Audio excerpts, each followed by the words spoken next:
إن الحمد لله نحمده ونستعينه ونستغفره ونعوذ بالله من شرور أنفسنا ومن سيئات أعمالنا من يهده الله فلا مضل له ومن يضلل فلا هادي له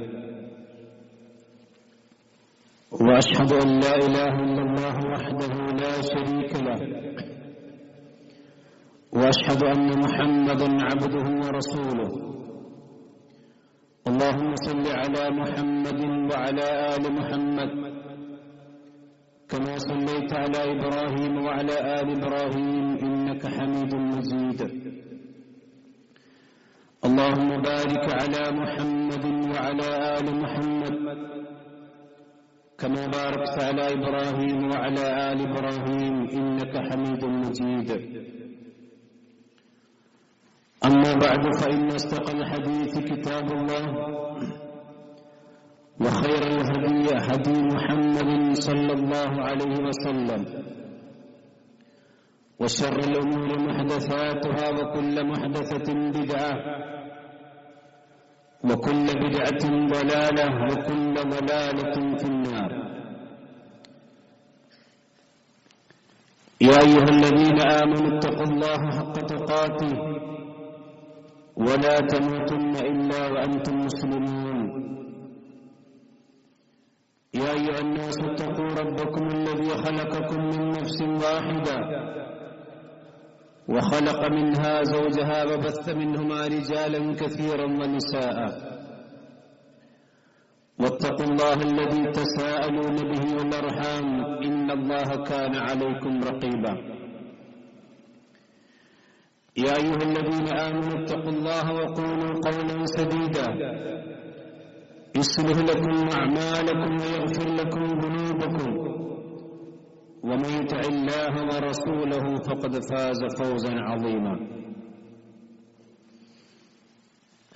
ഏറെ ബഹുമാനമുള്ള സത്യവിശ്വാസികളെ വിശ്വാസിനികളെ അല്ലാഹു സുബ്ഹാനഹു വ തആലയുടെ പരിശുദ്ധമായ ദീനിന്റെ നിയമങ്ങൾ ജീവിതത്തിലുടനീളം പാലിച്ചുകൊണ്ട് തഖ്വ കൈവിടാതെ ജീവിക്കുവാൻ നാം ഓരോരുത്തരും ശ്രദ്ധിക്കണം. അതിൽ നാം കടപ്പെട്ടവരാണ് എന്ന് എല്ലാവരെയും ഓർമ്മിപ്പിക്കുകയാണ്, വസിയത്ത് ചെയ്യുകയാണ്. മനുഷ്യരായ നമ്മെ സംബന്ധിച്ചിടത്തോളം അല്ലാഹു സുബ്ഹാനഹു വ തആല നൽകിയിട്ടുള്ള വളരെ പ്രധാനപ്പെട്ട ഒരു നിഅമത്താണ്, അനുഗ്രഹമാണ് ആരോഗ്യം എന്നുള്ളത്.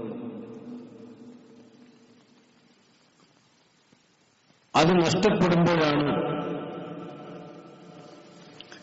ആരോഗ്യത്തിന്റെ വിലയും അതിന്റെ മഹത്വവുമൊക്കെ നമുക്ക് മനസ്സിലാക്കാൻ സാധിക്കുക.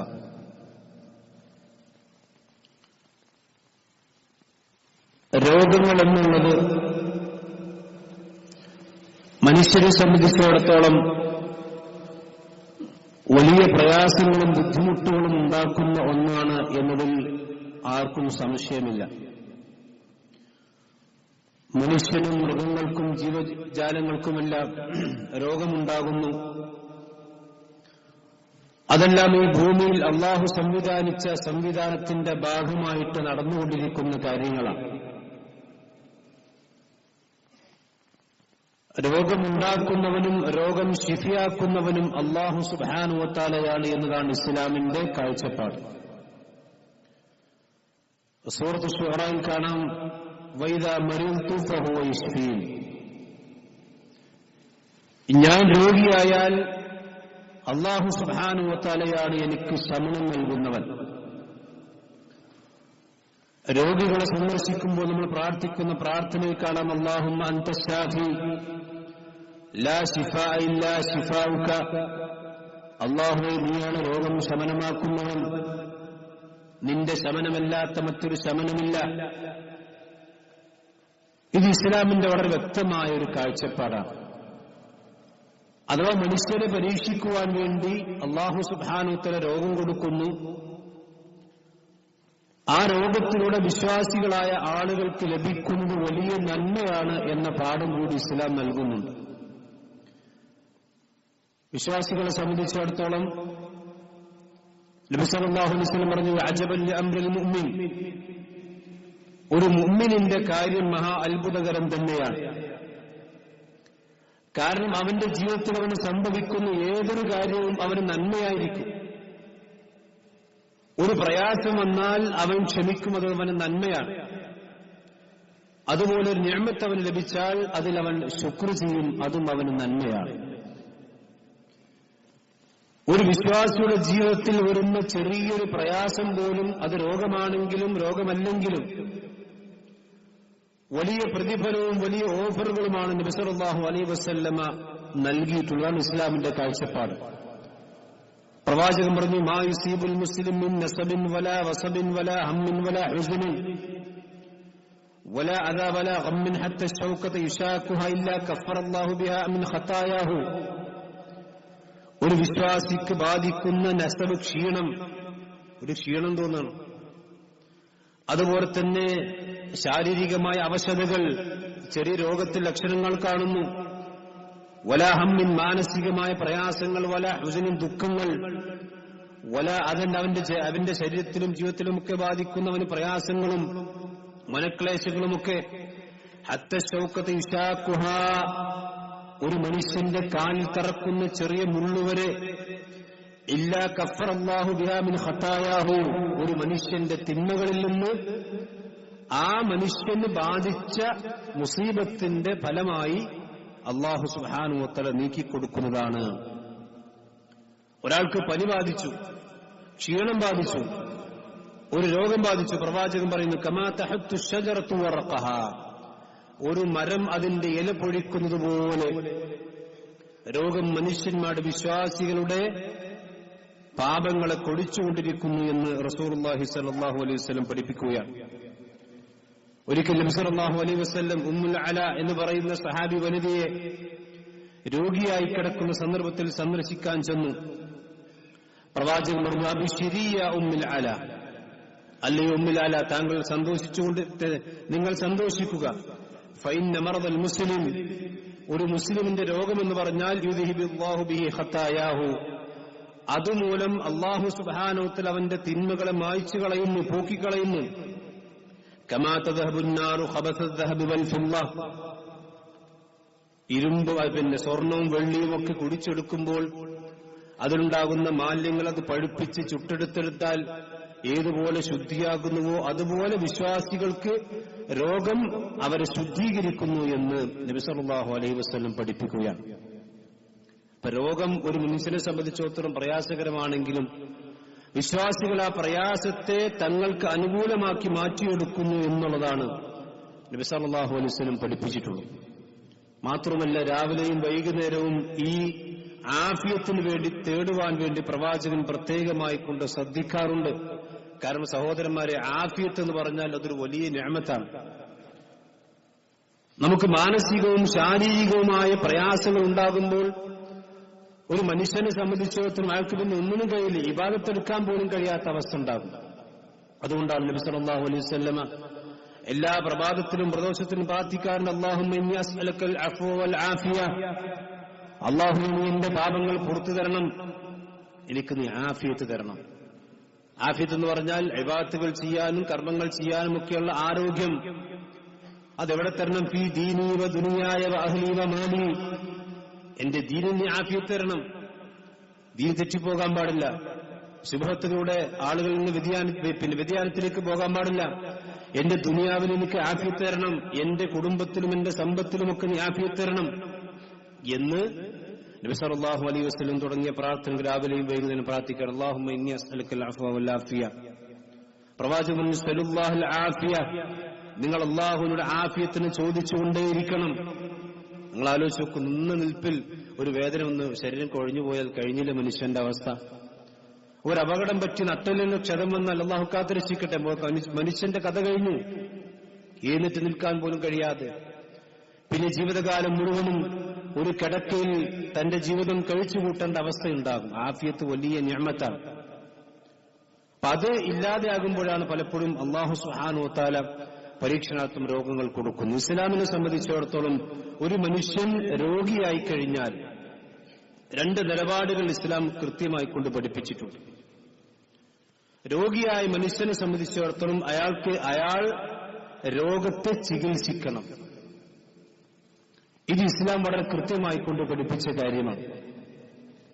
ഇസ്ലാം അനുവദിച്ച രീതിയിലുള്ള ചികിത്സകളെല്ലാം അയാളുടെ കഴിവിന്റെ പരമാവധി നടത്തണം. അപ്പൊ വേറെ ചില മതക്കാരുണ്ട്, ക്രിസ്ത്യൻ വിഭാഗത്തിൽപ്പെട്ട ചില ആൾക്കാരുണ്ട്, ഒരു രോഗം വന്നാൽ ചികിത്സിക്കൂല, അവരിങ്ങനെ പാട്ടും പാടി കൈയും കൊട്ടിരിക്കുള്ളൂ.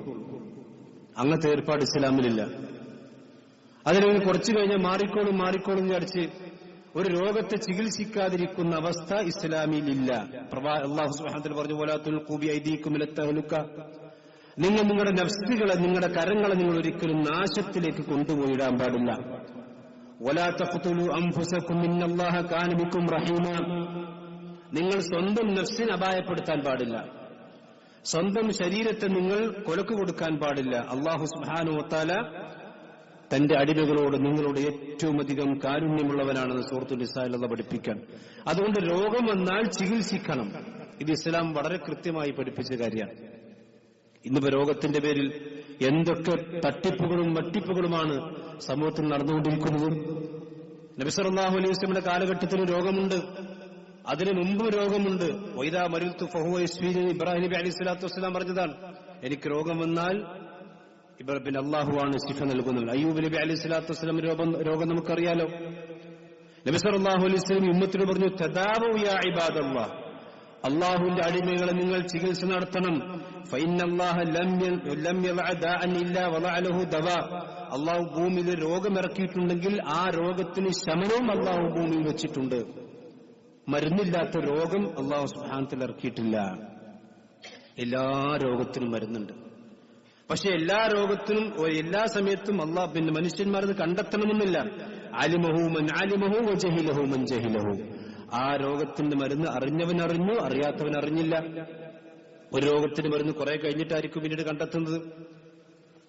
പിന്നെ ഒരുപാട് കാലശേഷമായിരിക്കും അത് കണ്ടെത്തുന്നത്. ചിലപ്പോൾ ആദ്യം തന്നെ കണ്ടെത്താം.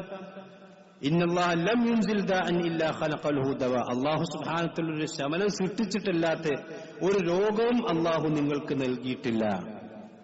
ഇത് മുസ്ലിമീങ്ങളായ ആളുകൾ ശരിക്കും മനസ്സിലാക്കേണ്ട കാര്യം. ഇപ്പൊ ചികിത്സയുമായി കൊണ്ട് ബന്ധപ്പെട്ട് ഒക്കെ സമൂഹത്തിൽ നടന്നുകൊണ്ടിരിക്കുന്ന ചർച്ചകൾ നമ്മളെല്ലാം മനസ്സിലാക്കിയിട്ടുണ്ടാകും. പക്ഷെ ഒരു കണ്ടീഷൻ ഉണ്ട്, ഹറാമായ രീതിയിൽ ചികിത്സകൾ നടത്താൻ പാടില്ല. ഒരു രോഗം വന്നാൽ ഇസ്ലാം വിലക്കിയ രൂപത്തിലുള്ള ചികിത്സകളിലേക്ക് ഒരിക്കലും വിശ്വാസികൾ പോകാൻ പാടില്ല. അതെങ്കിൽ മതപരമായി കൊണ്ട് യാതൊരു അടിസ്ഥാനവുമില്ലാത്ത കാര്യങ്ങളിലേക്കും മനുഷ്യന്മാർ പോകാൻ പാടില്ല. വലാ തദാവൂ ബിൽ ഹറാം, ഹറാമ് കൊണ്ട് നിങ്ങൾ ചികിത്സിക്കരുത്. ഇസ്ലാം ഹറാമാക്കിയ ഒന്നിലും അല്ലാഹു സുബ്ഹാനഹു വ തആല ശമനം വെച്ചിട്ടില്ലെന്ന് റസൂലുള്ളാഹി സ്വല്ലല്ലാഹു അലൈഹി വസല്ലം പറഞ്ഞിട്ടുണ്ട്. ചില ആളുകൾ മ്യൂസിക് തെറാപ്പി എന്നൊക്കെ പറഞ്ഞിട്ട് ചില ചികിത്സകളൊക്കെ ഉണ്ട്. മ്യൂസിക് കൊണ്ട് ആളുകൾക്ക് മനസ്സമാധാനം കൊടുക്കുക, അതുപോലെ തന്നെ മ്യൂസിക്കിലൂടെ ആളുകൾക്ക് സമാധാനം കൊടുക്കുക, അതൊന്നും ഇസ്ലാം അംഗീകരിച്ച ചികിത്സയല്ല. കാരണം പ്രവാചകൻ പറഞ്ഞു, വലാ തദൗ ബിൽ ഹറാം, നിങ്ങൾ ഹറാമ് കൊണ്ട് ചികിത്സ നടത്താൻ പാടില്ല. ചികിത്സ നടത്തുക എന്നുള്ളത് തവക്കുലിനെതിരല്ല, അത് തവക്കുലിന്റെ ഭാഗം തന്നെയാണ്. തവക്കുൽ എന്ന് പറഞ്ഞാൽ നബി സല്ലല്ലാഹു അലൈഹി വസല്ലമയുടെ അടുക്കലേക്ക് ഒരു സഹാബി വന്നല്ലോ, എന്നാൽ തന്റെ ഒട്ടകത്തെ കെട്ടിയിടാതെ പ്രവാചകന്റെ സദസ്സിലേക്ക് വന്ന് റസൂൽ പറഞ്ഞു, നീ ആദ്യം ഒട്ടകത്തെ കെട്ടിയിട. അപ്പൊ അയാൾ എന്താ നീ വന്ന് ചോദിച്ചപ്പോൾ അദ്ദേഹം പറഞ്ഞു, അള്ളാഹുൽ തവക്കുലാക്കിയിട്ട്. അതല്ല തവക്കുൽ എന്ന് പറഞ്ഞാൽ. തവക്കുൽ എന്ന് പറഞ്ഞാൽ നമ്മൾ ചെയ്യേണ്ട അസ്ബാബുകളെല്ലാം നമ്മൾ ചെയ്യണം. അള്ളാഹു സുബ്ഹാനഹു വ തആല ഭൂമിയിൽ ചില കാര്യങ്ങൾ നടപ്പിലാക്കുന്നത് സംവിധാനിച്ചത് ചില അസ്ബാബുകളിലൂടെയാണ്. ആ അസ്ബാബുകളിലേക്ക് നമ്മൾ ചെല്ലുകയും നമ്മുടെ കഴിവിന്റെ പരമാവധി പ്രവർത്തിക്കുകയും വേണം. എന്നിട്ടാണ് നമ്മൾ അള്ളാഹുൽ തവക്കുലാക്കേണ്ടത്. ബിസ്മില്ലാഹി തവക്കൽതു അലല്ലാഹ് വണ്ടി സ്റ്റാർട്ടാക്കിയിട്ട് പിന്നെ സ്റ്റാറിംഗ് തിരിക്കാതെ വണ്ടി ആക്സിഡന്റുകൾ ചവിട്ടിയാൽ അത് തവക്കുലല്ല. അതേസമയത്ത് നമ്മൾ കഴിവിന്റെ പരമാവധി നല്ല രീതിയിൽ ഡ്രൈവ് ചെയ്തു പോകുമ്പോൾ വണ്ടി എന്തെങ്കിലും അപകടത്തിൽപ്പെട്ടു, അത് നമ്മുടെ കാര്യത്തിൽപ്പെട്ടതല്ല. അതാണ് അള്ളാഹു നമ്മൾ തവക്കുലാക്കുന്നത്. ചികിത്സകൾ നടത്തണം, തെറ്റായ ചികിത്സകൾ നടത്താൻ പാടില്ല. മുസ്ലിം സമുദായത്തിൽ ഒരു കാലഘട്ടത്തിൽ ഉണ്ടായിരുന്നത് മഹാഭൂരിപക്ഷവും തെറ്റായ ചികിത്സകളായിരുന്നു. മന്ത്രവാദം നടത്തുക, രോഗം വന്നാൽ പിഞ്ഞാണത്തിൽ എഴുതി കുടിക്കുക, മാലകളും മൗലൂദുകളും ചെല്ലുക, പ്രസവിക്കാതെ എടുത്ത് നഫീസത്ത് മാല ചെല്ലുക, ഇതൊക്കെയായിരുന്നു. എത്രത്തോളം ചോദിച്ചാൽ ഇവിടെ കേരളത്തിലെ അറിയപ്പെടുന്ന ഒരു സംഘടനയെ നടത്തുന്ന ഔദ്യോഗികമായിക്കൊണ്ട് നടത്തുന്ന ഹോസ്പിറ്റലിന്റെ പ്രസവ വാർഡ് ഉദ്ഘാടനം ചെയ്തത് നഫീസത്ത് മാല ചൊല്ലിയിട്ടാണ്. നമ്മുടെ മലപ്പുറം ജില്ലയിലെ തൊട്ടടുത്തുള്ള ഒരു ഹോസ്പിറ്റലാണ്. ആലോചിച്ച് നോക്കാം. ഈ ആധുനിക കാലഘട്ടത്തിൽ നടന്ന സംഭവമാണിത്. ഇതൊക്കെ പണ്ടല്ല അന്ധവിശ്വാസം. നഫീസത്ത് മാല പ്രസവിക്കാൻ വേണ്ടി നഫീസത്ത് മാല ചെല്ലിയുന്ന കാലഘട്ടം ഉണ്ടായിരുന്നു. ഇപ്പോഴും പലപ്പോഴും ഈ ലേബർ റൂമിന്റെയൊക്കെ മുമ്പിൽ പോയൊക്കെ കാണും ചില പെണ്ണുങ്ങൾ നഫീസത്ത് മാല എടുത്ത് ഇങ്ങനെ ചെല്ലുന്നതാണ്. കാരണം നഫീസത്ത് മാല ചൊല്ലിക്കഴിഞ്ഞാൽ ഏറെ മികന്തുള്ള പേറ്റുവരുത്തതിൽ ഇന്ത്യ സഹാബികൾ പേരിന് ഓതുകിൽ എന്ന് പറഞ്ഞാൽ ബദരീങ്ങൾ പേരിങ്ങനെ ഓതുക, അല്ലെങ്കിൽ നഫീസത്ത് മാല ഇങ്ങനെ ഓതിക്കഴിഞ്ഞാൽ കുറിമുടിയും മുന്നം പള്ള തന്നിൽ കുട്ടി പറക്കലില്ല ശക്കെന്നോവർന്ന്. അതുകൊണ്ട് ഓതിക്കഴിഞ്ഞാൽ പിന്നെ കുട്ടി പറക്കുന്ന കാര്യത്തിൽ യാതൊരു സംശയമില്ല എന്ന് അല്ലാഹു റസൂലും പറഞ്ഞൊന്നല്ല, കേരളത്തിലെ മുസ്ലിയാർ പറഞ്ഞുണ്ടാക്കിയതാണ്. ഇത് വിശ്വസിച്ചുകൊണ്ട് പലപ്പോഴും പിന്നെ ഹോസ്പിറ്റലിലേക്ക് പോലും കൊണ്ടുപോകാതെ ഈ നഫീസത്ത് മാല ചൊല്ലി പ്രസവിപ്പിച്ചിരുന്ന കാലഘട്ടം സമൂഹത്തിൽ അതിവിദൂരമല്ലാത്ത കാലഘട്ടത്തിൽ കഴിഞ്ഞുപോയി. പക്ഷെ ഇപ്പോ അതിലേക്ക് തന്നെ ആളുകൾ തിരിച്ചു നടത്താനുള്ള പരിശ്രമം, ഒരു കൂട്ടായ പരിശ്രമം സമൂഹത്തിൽ നടന്നുകൊണ്ടിരിക്കുന്നുണ്ട്. നമ്മൾ ജാഗ്രത കാണിക്കണം. എന്തെങ്കിലും ഒരു സമൂഹത്തിൽ പിന്നെ മുസീബത്ത് വന്നാൽ കൂട്ടുബാങ്ക് കൊടുക്കുക. വസൂരി രോഗത്തിലൊക്കെ കൂട്ടുബാങ്ക് ഇവിടെ പ്രായമുള്ള ആളുകൾക്കൊക്കെ ഓർമ്മ ഉണ്ടാകും. ഇതൊരിക്കലും ഇസ്ലാമിക അംഗീകരിച്ചിട്ടില്ലാത്ത ചികിത്സാ രീതിയാണ്. അതേ സമയത്ത് ഒരു രോഗിയായ മനുഷ്യൻ ആ രോഗിയെ ആശുപത്രിയിൽ കൊണ്ടുപോകാതെ അവനെ എന്തെങ്കിലും മന്ത്രിച്ചുകൊണ്ടോ അല്ലെങ്കിൽ വേറെ എന്തെങ്കിലും മന്ത്രവാദം നടത്തിക്കൊണ്ടോ അല്ലെങ്കിൽ വേറെ എന്തെങ്കിലും ചെപ്പടി വിദ്യകൾ നടത്തിക്കൊണ്ടോ ഒക്കെ ഒരു രോഗിക്ക് ചികിത്സകൾ തടയുക എന്നുള്ളതും ഇസ്ലാം വളരെയധികം വിലക്കിയിട്ടുള്ള കാര്യമാണ്. അപ്പൊ നിങ്ങൾ ആലോചിച്ച് ഒരു പ്രസവം പിന്നെ ഒരു മരണം നമ്മുടെ സമൂഹത്തിൽ നടന്നല്ലോ, എന്തൊരു ദാരുണമാണ്. ആശുപത്രിയിലേക്ക് പോകാതെ പ്രസവിപ്പിക്കുന്നത് ക്യാമ്പയിൻ ആയിക്കൊണ്ട് ഏറ്റെടുത്തിരിക്കുന്ന ചില ആളുകൾ. പണ്ടൊക്കെ ആളുകൾ വീട്ടുന്ന പ്രസവിച്ച് അതിന് സംശയമില്ല, അന്ന് ഹോസ്പിറ്റലുകളും സംവിധാനങ്ങളും ഇത്രല്ല. പക്ഷെ ഇന്ന് മനുഷ്യന്മാരെ സംബന്ധിച്ചിടത്തോളം പ്രയാസങ്ങൾ വന്നാൽ മനുഷ്യന്റെ പരമാവധി പിന്നെ ചെയ്തു കൊടുക്കാനുള്ള സംവിധാനങ്ങൾ ഉണ്ടാകുമ്പോൾ അതൊന്നും ഞങ്ങൾക്ക് വേണ്ടെന്ന് ഏതെങ്കിലും ഒരാൾ അപൂർവമായിട്ട് എവിടെയെങ്കിലും പ്രസവിക്കുന്നത് അതുപോട്ടെ ഏകദേശം ക്യാമ്പയിൻ ആയിക്കൊണ്ട് നടത്തുകയും അതിന് ഇസ്ലാമിന്റെയും ഒക്കെ മുഖങ്ങൾ കൊടുക്കുകയും ചെയ്യുമ്പോൾ അതൊരു തെറ്റായ പ്രവണതയാണ്. അത് നമ്മൾ ജാഗ്രത കാണിക്കണം. സ്ത്രീകളും ആ കാര്യത്തിൽ ശ്രദ്ധിക്കേണ്ട കാര്യം. ആശുപത്രികളിൽ ഒരുപാട് ചൂഷണങ്ങളൊക്കെ നടക്കുന്നത് ശരി തന്നെയല്ല. എവിടെയാണ് ചൂഷണമില്ലാത്തത്? അള്ളാന്റെ ഖുർആൻ ഓതിയ ആളുകളെ ചൂഷണം ചെയ്യുന്ന ആൾക്കാരില്ല അവിടെ. ആശുപത്രി മാത്രമേ ഉള്ളൂ. എല്ലാ രംഗത്തും ചൂഷണമുണ്ട്, മതരംഗത്തും ചൂഷണമുണ്ട്. അതുകൊണ്ട് ഇനി മതം വേണ്ട നോക്കാൻ പറ്റുമോ? എല്ലാ രംഗത്തും ചൂഷണങ്ങളുണ്ട്. ആ ചൂഷണങ്ങളെ പരമാവധി ഇല്ലാതാക്കാൻ വേണ്ടി പരിശ്രമിക്കുകയും അതോടൊപ്പം തന്നെ അള്ളാഹു നമുക്ക് നൽകിയിട്ടുള്ള ഭൗതികമായ സംവിധാനങ്ങളെ നമ്മൾ ഉപയോഗപ്പെടുത്തുകയും ചെയ്യുക എന്നുള്ളതൊന്നും ഇസ്ലാമിനെതിരുള്ള കാര്യമില്ല. അതാണ് ചെയ്യേണ്ടത്. പണ്ട് കാലഘട്ടത്തിൽ സൗകര്യങ്ങളില്ലായിരുന്നു. ആ സൗകര്യങ്ങളില്ലാത്ത കാലഘട്ടത്തിൽ ചെയ്ത സംഗതികൾ അത് ഈ ആധുനിക കാലഘട്ടത്തിലേക്ക് വലിച്ചു കുഴച്ച് പിന്നെ കൊണ്ടുവന്ന് ഒരിക്കലും നമ്മളതിനെ ന്യായീകരിക്കാൻ സഹോദരന്മാരെ പാടില്ലാത്തതാണ്. അതുകൊണ്ട് തന്നെ ചികിത്സകളെ നിഷേധിക്കുക എന്നുള്ളത് ഇസ്ലാം അംഗീകരിക്കാത്ത കാര്യമാകുന്നു. അതോടൊപ്പം തന്നെ നമ്മൾ മനസ്സിലാക്കേണ്ട മറ്റൊരു കാര്യമുണ്ട്. ഞാൻ പറഞ്ഞു, രോഗം വന്നാൽ ചികിത്സിക്കണം. പക്ഷെ മുറിവൈദ്യം ഇസ്ലാം ഹറാമാക്കിയ കാര്യമാണ്. ഇപ്പൊ നാട്ടിൽ ഒരുപാട് മുറിവൈദ്യന്മാരുണ്ട്. അപ്പൊ നമുക്കറിയാം, മനുഷ്യന്റെ ശരീരം എന്ന് പറഞ്ഞാൽ വളരെയധികം സങ്കീർണമായ പ്രക്രിയകളാണ് പിന്നെ ശരീരത്തിൽ നടന്നുകൊണ്ടിരിക്കുന്നത്. ഇതിനെ സംബന്ധിച്ചൊക്കെ പഠിച്ച് മനസ്സിലാക്കുക എന്നുള്ളത് ഒരു 2-3 മാസത്തെ ഓൺലൈൻ ക്ലാസ് കിട്ടിയാൽ കിട്ടുന്ന മനസ്സിലാകുന്ന സംഗതിയല്ല. ഇപ്പൊ ചില ആൾക്കാര് വളരെ കുറഞ്ഞ കാലം കൊണ്ടത് ഓൺലൈനിലൊക്കെ പഠിച്ചിട്ട് ഡോക്ടറായി ഇറങ്ങാണ്. ഇത് രോഗം വന്നാൽ ഒന്നിനെ സ്വന്തം ചികിത്സിക്കുക, ആശുപത്രിയിലേക്ക് കൊണ്ടുപോകാതിരിക്കുക. ഇത് നമ്മൾ വളരെ ശക്തമായി മനസ്സിലാക്കേണ്ട ഒരു കാര്യമാണ്. പ്രവാചകൻ സ്വല്ലല്ലാഹു അലൈഹി വസല്ലം പറഞ്ഞു, മൻ തതയ്യബ, ആരെങ്കിലും ഒരു രോഗിയെ ചികിത്സിക്കുന്നു, വലം യകുൻ ബിത്തിബി മഅറൂഫൻ, അയാൾ പിന്നെ തിബിന്റെ വിഷയത്തിൽ ആളുകൾ ചികിത്സിക്കുന്ന വിഷയത്തിൽ അയാൾ മഅറൂഫല്ല, ഒരു ചുക്കും അറിയില്ല, അയാൾ ആളുകൾക്ക് അറിയപ്പെട്ട ആളുമല്ല. ഫഅസാബ നഫ്സൻ, അങ്ങനെ അയാളുടെ മുറിവേദ്യം കൊണ്ടൊരു മനുഷ്യൻ മരിച്ചുപോയി. ഫമാദൂനഹു അഫമാദൂനഹ, അതല്ലെങ്കിൽ ആ മരണത്തിന് താഴെയുള്ള എന്തെങ്കിലും അവയവങ്ങൾക്ക് കേടുപാടുകൾ സംഭവിച്ചു, കണ്ണുപോയി, കാലുപോയി, അതല്ലെങ്കിൽ മറ്റെന്തെങ്കിലും സംഭവിച്ചാൽ ഫഹുവ ളാമിനുൻ, അവനതൊരു ഉത്തരവാദിയാണ്, അവനതിന് ശിക്ഷക്കർഹനാണ്. ആ മനുഷ്യന്റെ ജീവൻ അപകടപ്പെടുത്തിയതിന് അള്ളാഹുവിന്റെ കോടതിയിലും ഈ ദുനിയാവിന്റെ കോടതിയിലും അവൻ കുറ്റക്കാരനാണെന്ന് മഹാനായ റസൂലുള്ളാഹി സ്വല്ലല്ലാഹു അലൈഹി വസല്ലം പഠിപ്പിക്കുകയാണ്. ഇത് നമ്മൾ ശരിക്കും മനസ്സിലാക്കണം. നമുക്കൊരു കാര്യം അറിയില്ലെങ്കിൽ അതെനിക്കറിയില്ല എന്നുള്ള വിവരമാണ് നമുക്ക് ആദ്യം ഉണ്ടാകേണ്ടത്. അതല്ലാതെ എവിടുന്നെങ്കിലുമൊക്കെ ഓൺലൈൻ ക്ലാസ് പഠിച്ചിട്ട് ആളുകൾ ചികിത്സ, ആളുകളുടെ ജീവൻ പോലും അപകടത്തിലേക്ക് നയിക്കുന്ന ചികിത്സാ രീതികൾ നമ്മുടെ നാടുകളിൽ വ്യാപകമായിക്കൊണ്ടിരിക്കുന്നുണ്ട്. സഹോദരന്മാരെ സൂക്ഷിക്കണം. ഇത് ഇസ്ലാം വിലക്കിയ കാര്യമാണ്. അങ്ങനെ ഈ തിബ്ബിൽ അറിയപ്പെടാതെ അല്ലെങ്കിൽ ചികിത്സാ രീതിയിൽ മഹാറത്തില്ലാത്ത ആളുകൾ അത് ചികിത്സിക്കാൻ പാടുള്ളതല്ല. നബി സല്ലല്ലാഹു അലൈഹി വസല്ലമക്ക് രോഗം വന്നു. പ്രവാചകൻ സല്ലല്ലാഹു അലൈഹി വസല്ലം മരിക്കുന്ന രോഗം, അത് കഠിനമായ രോഗമായിരുന്നു. നബി സല്ലല്ലാഹു അലൈഹി വസല്ലമക്ക് സഹാബത്ത് മരുന്ന് കൊടുത്ത രംഗം ബുഖാരി ഉദ്ധരിക്കുന്നുണ്ട്. ഒരുപാട് മരുന്നുകൾ കലക്കിയിട്ട് റസൂലുള്ളാഹി സ്വല്ലല്ലാഹു അലൈഹി വസല്ലം ഒരു കൈപ്പുള്ള മരുന്നായിരുന്നത്. ആ കൈപ്പുള്ള മരുന്ന് റസൂലുള്ളാഹി സ്വല്ലല്ലാഹു അലൈഹി വസല്ലമക്ക് അവർ കൊടുക്കുകയാണ്. ഇതൊക്കെ ഇമാം ബുഖാരി ഉദ്ധരിക്കുന്ന ഹദീസാണ്. അപ്പൊ റസൂലുള്ളാഹി സ്വല്ലല്ലാഹു അലൈഹി വസല്ലം മരുന്ന് കഴിച്ചിട്ടുണ്ട്, അതല്ല ഞാൻ അല്ലാഹുവിൽ തവക്കുലാക്കിയിരുന്നു എന്ന് പറഞ്ഞ് പ്രവാചകൻ സല്ലല്ലാഹു അലൈഹി വസല്ലം ഒരിക്കലും ഇരുന്നിട്ടില്ല. സ്വഹാബത്ത് യുദ്ധത്തിന് പോകുമ്പോൾ ആ യുദ്ധത്തിൽ മുറിവ് പറ്റിയ ആളുകൾക്ക് അവിടെ മുറിവുകൾ കെട്ടിക്കൊടുക്കാനും അവർ ചികിത്സിക്കാനും പ്രത്യേകം വൈദഗ്ധ്യമുള്ള പുരുഷന്മാരും സ്ത്രീകളെയും പ്രവാചകൻ യുദ്ധത്തിന് കൊണ്ടുപോകാറുണ്ട്. അതല്ലാതെ ഒക്കെ അല്ലാഹുവിൽ തവക്കുലാക്കി ഇങ്ങനെ ഇരിക്കല്ല. അതിന് കഴിവുള്ള ആളുകൾ സമൂഹത്തിൽ അന്നും ഉണ്ടായിരുന്നു, ഇന്നും ഉണ്ട്. കഴിവുള്ള ആളുകൾ മാത്രമേ ആ രംഗത്തേക്ക് വരാൻ പാടുള്ളൂ. അതല്ലാതെ എല്ലാവരും മുറിവേദ്യന്മാരായി വാളെടുത്തവനൊക്കെ വെളിച്ചപ്പാട് എന്ന് പറഞ്ഞ പോലെ എവിടുന്നെങ്കിലൊക്കെ പഠിച്ച അവനൊക്കെ ഡോക്ടറായി രംഗത്ത് വന്ന് അല്ലെങ്കിൽ ചികിത്സകന്മാർ രംഗത്ത് വന്നും ആളുകളുടെ ജീവൻ അപകടപ്പെടുത്തുന്ന അവസ്ഥ ഉണ്ടാകും. അപ്പൊ നിങ്ങൾ ആലോചിച്ച് നോക്കി. ഇപ്പൊ നമ്മുടെ നാട്ടിൽ നടന്നതാണ്, ഒരു ചെറിയ പിഞ്ചു കുഞ്ഞ് അത് ജനിച്ചതിന് ശേഷം അതിന് മുലപ്പാൽ കൊടുക്കാൻ പാടില്ലെന്ന് ഏതോ ഒരു വിവരമില്ലാത്ത തങ്ങൾ പറഞ്ഞതിന്റെ പേരിൽ ആ കുട്ടിക്ക് മുലപ്പാൽ നിഷേധിച്ച സംഭവം നമ്മുടെ കേരളത്തിലാണ് നടന്നിട്ടുള്ളത്. ഒരു മുസ്ലിം കുടുംബത്തിലാണ് നടന്നിട്ടുള്ളത്. ഒരു കുഞ്ഞിന്റെ അവകാശമാണ് ആ കുഞ്ഞിന്റെ മാതാവിന്റെ ഉദരത്തിലുള്ള പാല് കുടിക്കുക എന്നുള്ളത്. പക്ഷെ അതൊരു തങ്ങൾ പറഞ്ഞു പാല് കൊടുക്കാൻ പാടില്ല. വിവരമില്ലാത്ത മാതാപിതാക്കൾ അനുസരിക്കുവാൻ എന്തൊരു ഗതികേടാണ്.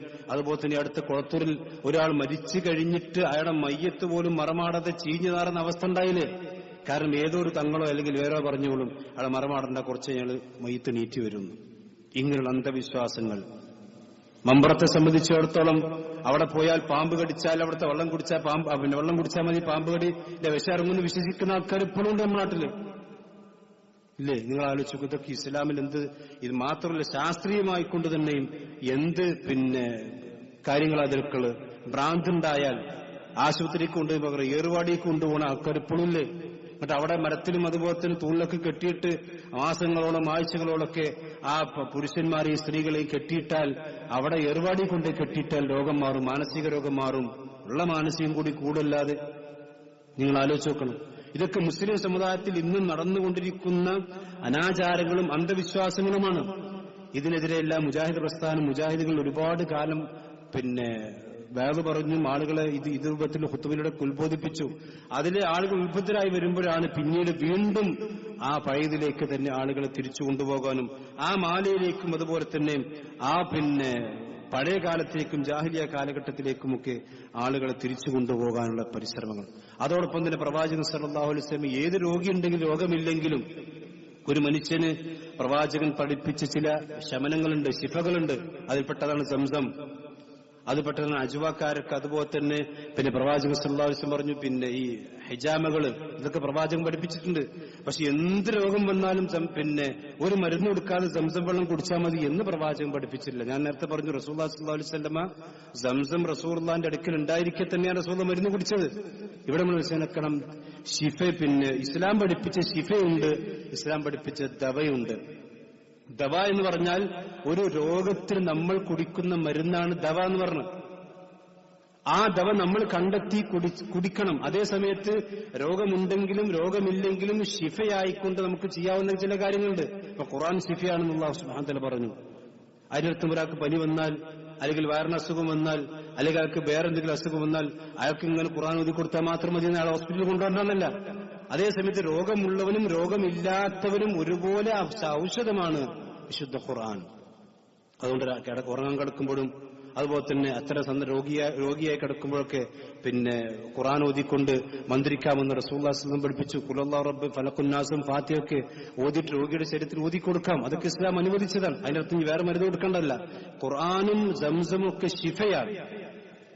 അതേസമയത്ത് മറ്റത് ദവയാണ്. ദവ എന്ന് പറഞ്ഞാൽ ഒരു രോഗത്തിന് നമ്മൾ കണ്ടെത്തിയ മരുന്നാണ്. അത് അലോപ്പതിയിലുണ്ടാകും ചില രോഗങ്ങൾക്ക് മരുന്ന്, ചിലത് ഹോമിയോപ്പതിയിലായിരിക്കും, ചിലത് ആയുർവേദത്തിലായിരിക്കും. ഇപ്പൊ ഇന്നതിലേ മരുന്നുണ്ടാകും എന്നുള്ളത് നമ്മൾ വാശി പിടിക്കാൻ പറ്റും. ചില ആൾക്കാരെന്ന് വെച്ചാൽ അലോപ്പതി ആയുർവേദം തമ്മിൽ മത്സരിക്കാൻ, അല്ലെങ്കിൽ ഞങ്ങളത് മാത്രം ശരി അത് പറയാൻ പാടില്ല. ഒരുപക്ഷെ അള്ളാഹു എവിടെയാണ് ചില രോഗങ്ങൾക്ക് അലോപ്പതിയിൽ മരുന്നുണ്ടാവും, ഹോമിയോയിൽ മരുന്നുണ്ടാവില്ല, അല്ലെങ്കിൽ പിന്നെ മറ്റു മരുന്നുണ്ടാവില്ല. ഇസ്ലാം ഹറാമാക്കാത്ത ഏത് ചികിത്സകളും ഒരു മനുഷ്യൻ അനുവദിച്ചതാണ്. അത് ഇന്നതേന്ന് അർത്ഥാവുന്നത് അതൊക്കെ അവന്റെ തെജിരിവ് അനുസരിച്ചുകൊണ്ട് അയാൾക്ക് ചെയ്യാം, അവന്റെ എക്സ്പീരിയൻസ് അനുസരിച്ചുകൊണ്ട് ചെയ്യാം. ഞാൻ പറഞ്ഞൊരു ചുരുക്കത്തിലുള്ളൂ, അല്ലാഹു സുബ്ഹാനഹു വ തആല ഹറാമാക്കിയ മാർഗത്തിലൂടെ ചികിത്സിക്കരുത്. അതോടൊപ്പം തന്നെ അല്ലാഹു സുബ്ഹാനഹു വ തആലയുടെ ഈ രൂപത്തിലുള്ള സംഗതികൾ മനസ്സിലാക്കാതെ, അതല്ലെങ്കിൽ കൃത്യമായിക്കൊണ്ട് കാര്യങ്ങൾ പഠിക്കാതെ ഒരു മനുഷ്യനെ ചികിത്സിക്കുക എന്നുള്ളതും ഇസ്ലാം വളരെ കണിശമായിക്കൊണ്ട് വിലക്കിയ കാര്യങ്ങൾ. അതൊക്കെ നമ്മൾ മനസ്സിലാക്കുകയും സമൂഹത്തെ ബോധവൽക്കരിക്കുക ചെയ്യണം. അല്ലാഹു സുബ്ഹാനഹു വ തആല അവന്റെ ദീനിന്റെ കാര്യങ്ങൾ പഠിക്കാനും മനസ്സിലാക്കാനും അതനുസരിച്ചുകൊണ്ട് ജീവിക്കാനും അല്ലാഹു നമ്മെ നമ്മുടെ കുടുംബത്തെയും അനുഗ്രഹിക്കുമാറാവട്ടെ.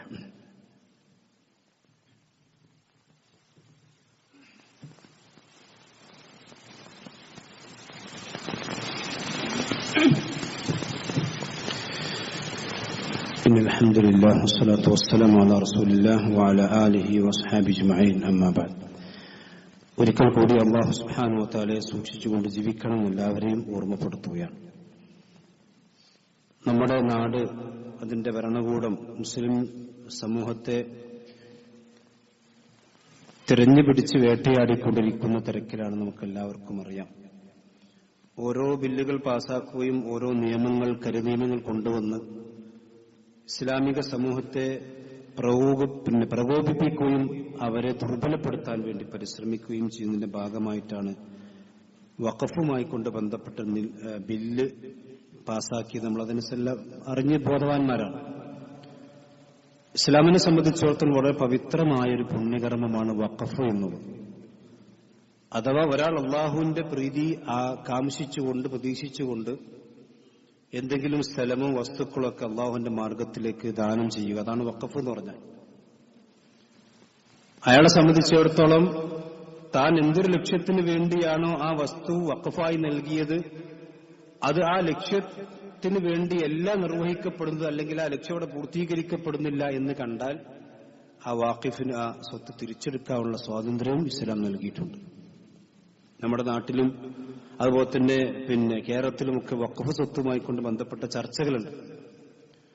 യഥാർത്ഥത്തിൽ ഇസ്ലാം വളരെ പ്രോത്സാഹിപ്പിച്ചിട്ടുള്ള കാര്യമാണ് വഖഫ്. പലപ്പോഴും പണ്ട കാലങ്ങളിലൊക്കെ വഖഫ് ചെയ്ത ഒരുപാട് ഭൂമികളുണ്ട്. ഇന്ന് പലപ്പോഴും മുസ്ലിം സമുദായം അതിൽ കുറച്ചുകൂടി ബാക്കോട്ട് വന്നിട്ടുണ്ട്. സ്വതക്കളും ദാനധർമ്മങ്ങളൊക്കെ, ഏക്കറുകൾക്ക് ഭൂമികളൊക്കെ പല വലിയ വലിയ സ്ഥാപനങ്ങളൊക്കെ വഖഫ് ചെയ്തത് നമ്മുടെ മുൻഗാമികളുടെ ചരിത്രത്തൊക്കെ കാണാൻ കഴിയും. വലിയ സ്ഥാപനങ്ങളൊക്കെ, ഭൂമികളൊക്കെ വഖഫ് സ്വത്താണ്.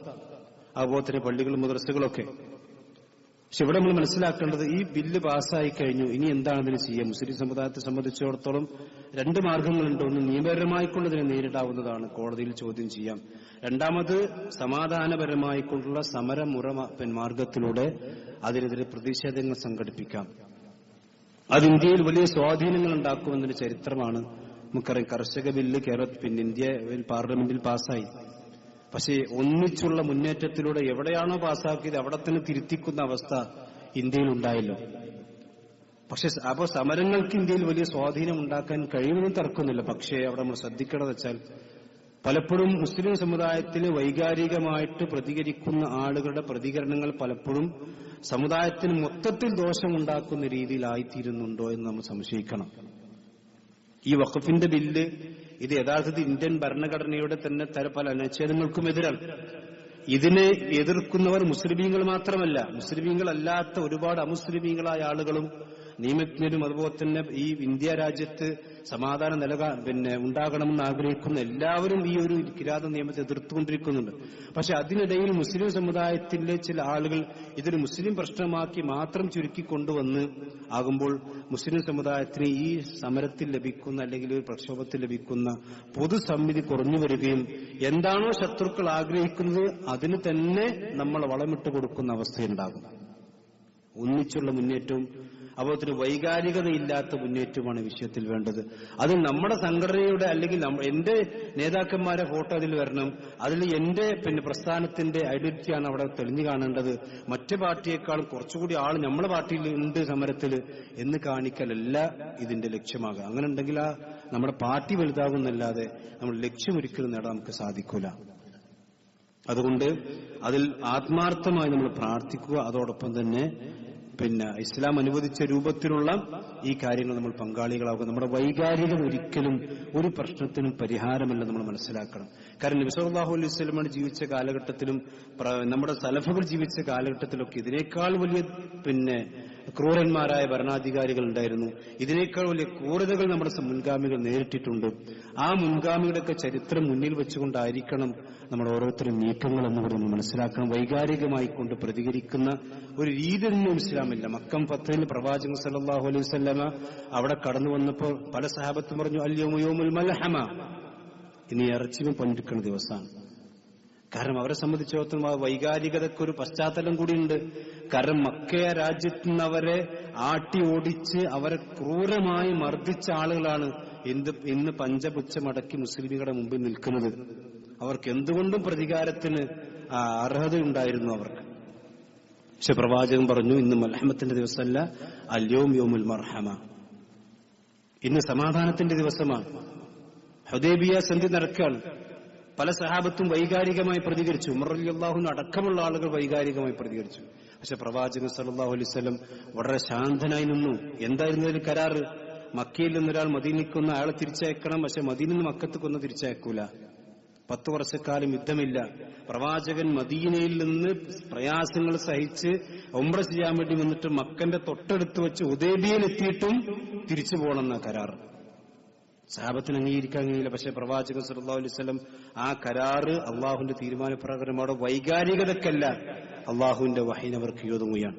തിരിച്ചു പോകുമ്പോൾ ആയത്തർക്ക് ഇന്നാ ഫതഹ്നാ ലക ഫത്ഹൻ മുബീന, വ്യക്തമായ വിജയം നബിയെ താങ്കൾക്ക് നാം നൽകിയിരിക്കുന്നു. അപ്പൊ ചില സഹാബത്തിന് ചോദിച്ചു, ഇതാണോ വിജയം?